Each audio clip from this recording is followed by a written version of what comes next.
কি ভাবছো? মনে পড়বে না? পড়বে পড়বে। এক যুগ পরে হলেও আমার কথা তোমার মনে পড়বে। তখন অনেক আফসোস হবে তোমার যে তুমি কাকে হারিয়েছো। তুমি একদিন উপলব্ধি করতে পারবে তোমার জীবনে কেউ একজন ছিল যে তোমাকে পাওয়ার জন্য মরিয়া হয়ে উঠেছিল।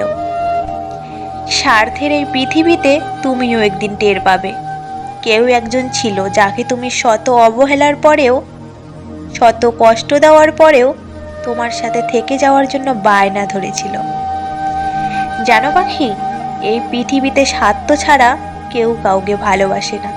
সবার ভালোবাসার পেছনে কোনো না কোনো স্বার্থ বা উদ্দেশ্য লুকিয়ে থাকে। এই পৃথিবীটা স্বার্থে ঘেরা, অথচ দেখো তোমাকে আমি বিনা স্বার্থে ভালোবেসেছি। হয়তো আমারও কিছু স্বার্থ ছিল, তবে স্বার্থগুলো কি জানো? সেই স্বার্থগুলো হলো তোমার প্রতি আমার ভালোবাসা। তোমাকে পেলে আমার জীবনের সবচেয়ে বড় স্বার্থ হাসিল হতো।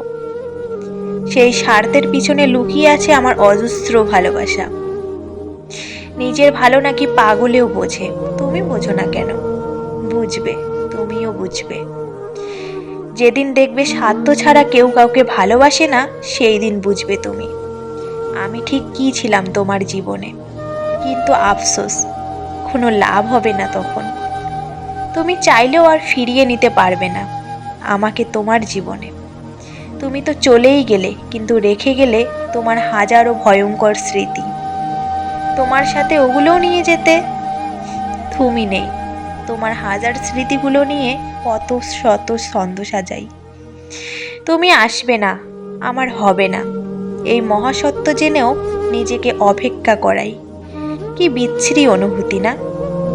অচল নৌকা দেখেছো, যে জল প্রবাহের একবার স্থলে উঠে আটকে যায় আর জলে নামতে পারে না। স্থলের রোদে পুড়ে বৃষ্টিতে ভেজে ধীরে ধীরে ক্ষয় হতে থাকে। আমিও তেমন তোমার ভালোবাসায় আটকে পড়েছি, ফের জলে নামতে পারছি না।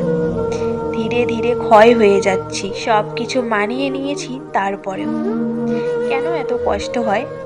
আমি জানি তুমি আমার হবে না কখনো, তারপরেও এত কেন মায়া তোমার প্রতি? আচ্ছা, ভালোবাসলেই কি ঠকতে হয়, নাকি তোমার কাছে ঠকে গিয়ে এমনটা মনে হয়?